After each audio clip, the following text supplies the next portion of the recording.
What up guys, coming at you with another AMA this week. You've asked your questions below, so I'm gonna get to these questions, answer them. You can ask me anything. You can ask me about health, you can ask me about life.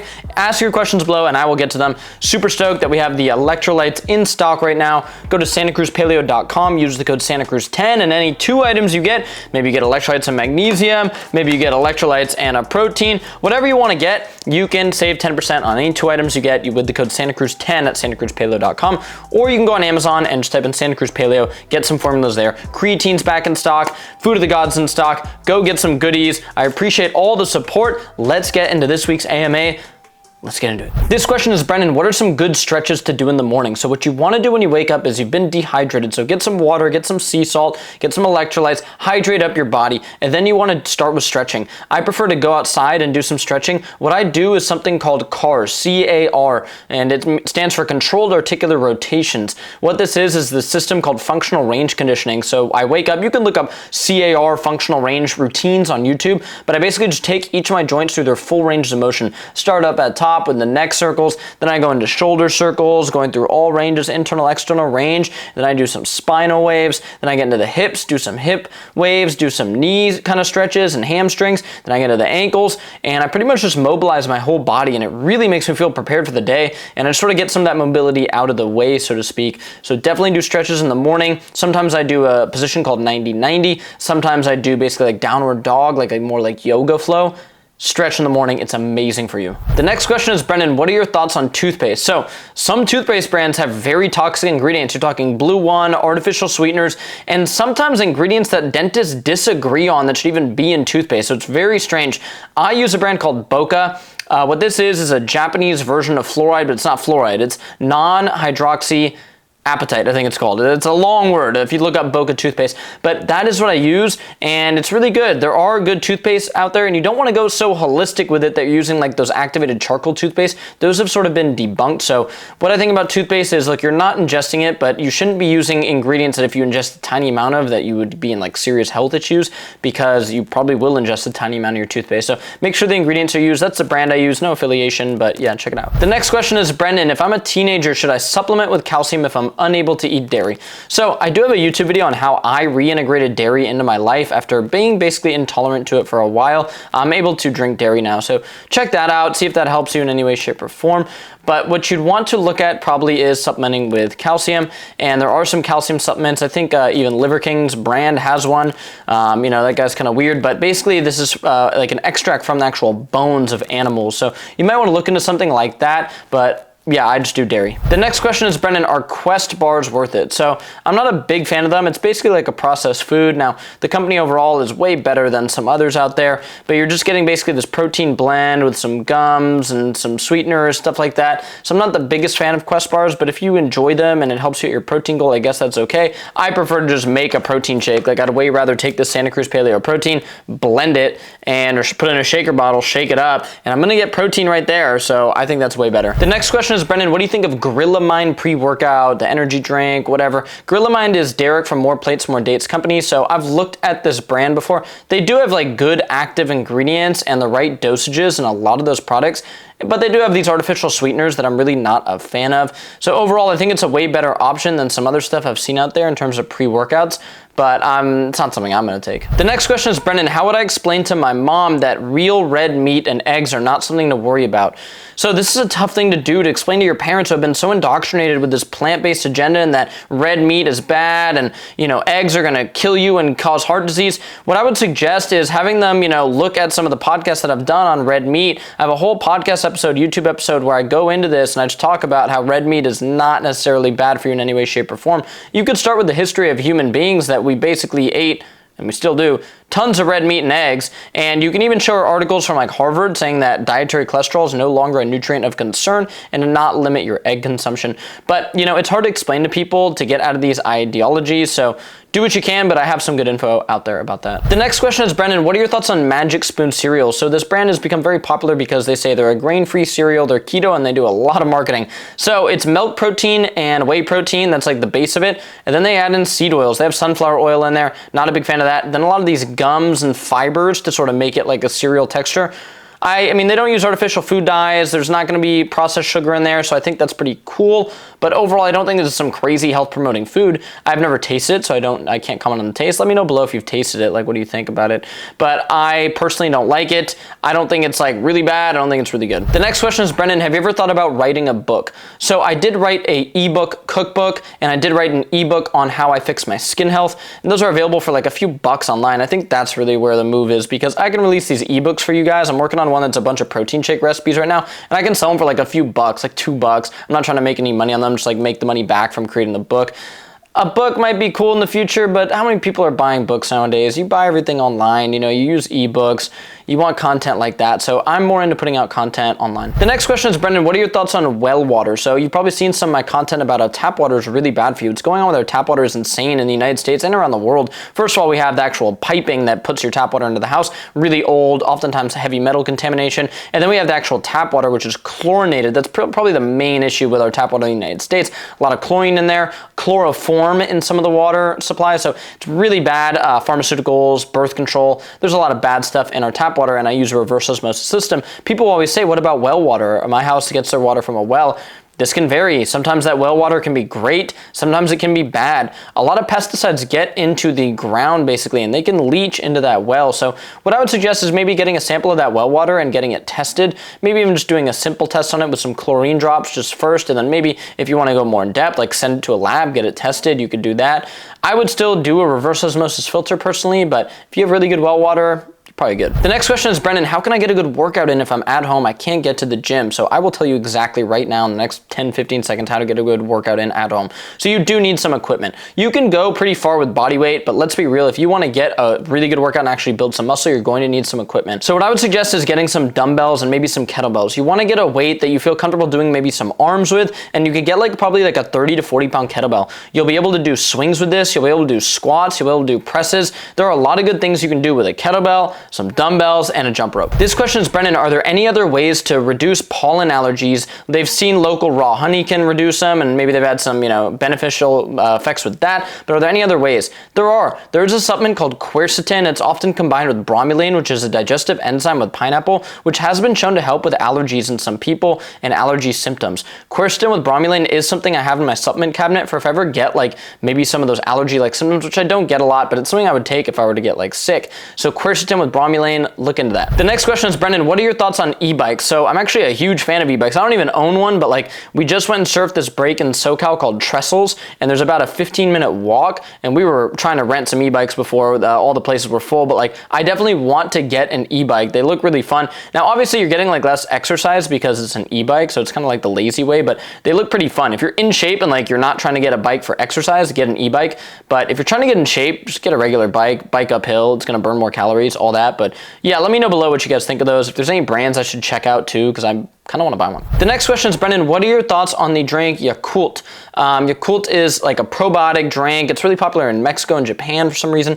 I've looked at the ingredients in this, and there are some probiotics in there, but I'm really curious to see how many of those probiotics are still alive, because it's like a kind of just like a very mass market drink, and there's also sugar in there. I'm not really a big fan of that. I know people say it helps them, and that might be because of maybe the probiotics in there, but it's overall not that great. The next question is, Brendan, are there any types of meat or fruits that you don't recommend? Not really. I mean, I would obviously try to get good high quality meat and good high quality fruit. Like, you don't want to get something that maybe is moldy or old, but besides that, I cannot think of any meat or fruit that I wouldn't eat or at least try. The next question is, Brendan, do you like curry? Yeah, I like Thai curry, I like Indian curry. I've definitely tried a lot of them. Some of them have like way too many spices in them, and obviously the ones at like restaurants have some bad ingredients, but overall I like them. It's just, spices pretty much, so I'm a fan of them. The next question is, Brendan, what are your thoughts on Vaseline? Well, wow, have you seen the ingredient roster in Vaseline? It's insane. You're talking propylparaben. There's so many ingredients in there, and what you really want to do, honestly, is just get some beef tallow. Beef tallow is an amazing moisturizer. You can use it as a chapstick, you can use it as a moisturizer. That's what I would use, and it's what I do use. I would not put Vaseline on my body because of the massive ingredient roster on here. Like, I'm looking at it right now. We have so many preservatives. We have dimethicone. We have glycerol stearate. We have methylparaben. Why would you want to? But propylparaben as well. There's multiple types of parabens in there, guys. Don't use Vaseline. Pretty garbage ingredients. The next question is, Brendan, what are your thoughts on Flav City, Bobby Parrish? What do you think? So when I first started seeing this dude's content, I was like, okay, cool, he's talking about some stuff in the grocery store, but I think he's kind of just like gone off the rails lately, dude. Like, he like grabbed some coconut water at one point and was like, oh, there's 1 gram of sugar in here, too much. And then he promotes a product that has like 10 grams of cane sugar. And then he did the same thing with tomato sauce. He's like, this tomato sauce has 2 grams of cane sugar, it's too much. Then he promotes another product that has cane sugar. I just think it's sort of ridiculous. He just seems to do anything for the bag. He talked about drinking wine, like he's sponsored by a wine company. I'm never gonna take a wine sponsorship. Wine isn't healthy for you. Alcohol isn't healthy for you. It's fine if you drink it sometimes, but you should know that it's not healthy. And if you're somebody who promotes health, you shouldn't take money from a wine company. I just think it's kind of weird. And I really just don't agree with a lot of what he says. Like, he makes these rules, which is something that I'm really getting away from in my content. What I feel is if you are healthy and you feel good, you should be able to eat kind of what you want, and I'm not here to make some rule to dissuade you from that. I'm here to tell you what I eat, how I live, and it's like, if you eat a food that I might not eat, like I don't eat oats, but if you eat oats and you really feel good, who am I to tell you to not eat oats? It's crazy. So I don't make these rules, guys. Not really a fan of the guy. The next question is, Brendan, what is your opinion on having a glass of red wine every single night? So there are a lot of these BS studies out there that alcohol companies fund where they will say that having a glass of red wine every night showed, oh, these health benefits. When you look into the studies, it's not true at all. What they're doing is studying red wine drinkers. And guess what? People who drink red wine are oftentimes wealthier because they drink red wine every single night. You could just do that exact same study and study people who make over $100,000 a year. And they're going to be healthier because that's the way the world works, is you have more money, you're healthier. There's so much BS with this, guys, with the alcohol industry funding these studies. They've really gotten into a lot of people's heads that having a glass or two of red wine per night is healthy. It's not at all. Alcohol is bad for you. Now, if you choose to drink, at least you should know it's bad for you, okay? I don't really drink. Maybe a few times per year I will have some alcohol. Guess what? I know it is horrible for me. It's so bad for me. That is the point. Knowledge is power. Do what you want. This is America. You can be able to do what you want. If you're in college and watching this right now and you want to go have some beers with your friends, go for it. Have fun. Don't think that it's healthy, though. Don't think, oh, I read a study that having a beer reduces your stress and this is good for you. No, it's not. Have your beer, enjoy it, whatever, do what you want to do, but don't think it's healthy. The next question is, Brendan, why are human jaws getting smaller over time? And does a good diet promote good facial development? The answer is yes. There is so much research on this. There's a doctor named Dr. Weston A. Price. He created the Weston A. Price Foundation. What he did is looked at a bunch of countries way back in the day, and he looked at their jaw development, their teeth development, and he concluded that eating, basically the way that I promote eating, is the best thing for jaw and teeth development. I completely agree with him, and it's been shown that in countries that eat more processed foods, more sugar, they start to get smaller jaw sizes, just like bad teeth health. So look into it, look up Weston A. Price if you want to learn more on that. The next question is, Brendan, if my city doesn't add fluoride to my tap water, do I still need a reverse osmosis filter, or would a good Brita be, doing the trick? So the real thing I'm more concerned about, honestly, is chlorine.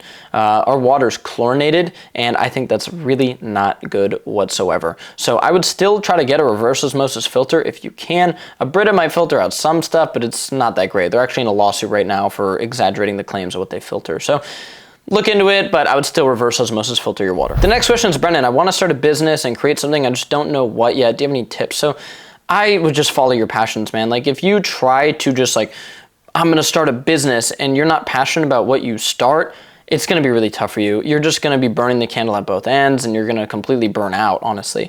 I'm so passionate about health and wellness that I could do this all day. I love what I'm doing right now. I'm passionate about it. I could talk about it all day. So find what you're passionate about, and that might take some searching. It might take some time. It's okay. But yeah, definitely learn about business and how to run a business, but start something you actually believe in. The next question is, Brendan, is sunflower lecithin good or bad for you? Sunflower lecithin is basically sunflower fat, and it's used as an emulsifier in many products. I'm not really a fan of it as an ingredient. You won't see it in any of our products. Is it horrible for you? I mean, it's, it is what it is. It's not like the worst thing ever, but if you see it in a product, it's probably just a cheap emulsifier, so you won't see it in ours. The next question is, Brendan, what are your thoughts on erythritol, which is a sweetener, which is under some controversy lately because it's not the best for you. So I am more of a fan of stevia and monk fruit if you want to go with a no-calorie sweetener. I'm not a big fan of erythritol. We don't use it in any of our products, so I would go with monk fruit or stevia personally, you know, or honey or maple syrup, obviously. But yeah, I don't think it's something that I would be in a panic if I ingested, but yeah, I'm not a big fan of it. The next question is, Brendan, what are your thoughts on beetroot powder? So beetroot powder has become very popular because it's a nitric oxide enhancer. So people are throwing it in pre-workouts and pump formulas. Here's why we are not going to put it in our Santa Cruz Paleo Natural Pre-Workout that's coming in a few months, whatever. But I don't want to add this because it is very high in oxalic acid, like very high in oxalates. Beets are an extremely dense food in terms of the oxalate content. Now, is this a problem? Like, should you never eat beets? No, but if every single day you're taking a beetroot extract and you're taking that every single day, that can definitely lead to an oxalate issue. So yeah, there's some nitric oxide benefits, but the benefits of citrulline actually outweigh the benefits of beet powder. So in vasodrive AP, ingredients like that, you're gonna get way better blood flow from that. So this beetroot powder trend, I mean, if you want to have it like a few times, sure, like it's kind of cool, but I would not have it in a product that you eat daily. You can get kidney stones from oxalates, so be careful. The next question is, Brendan, I suffer from dry skin. Have you got any tips? So absolutely. So the first thing is, if you're using some very drying skin products that contain alcohol maybe, or salicylic acid, benzoyl peroxide, that can be an issue. That can definitely dry out your skin over time. I just use beef tallow on my skin, so I would definitely recommend like just doing like water and beef tallow. That's what I do on my skin, but obviously ask your dermatologist or whatever. Probably not gonna know much about beef tallow.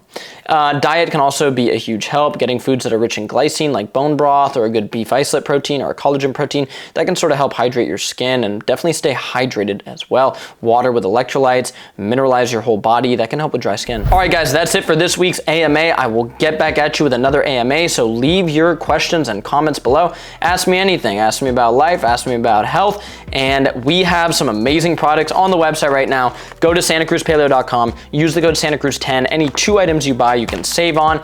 Let me know what products you want to see us come up with. Let me know any video ideas you want me to see, any products you want me to review, stuff like that. I'm here to help you. Much love. Appreciate you guys. Peace out.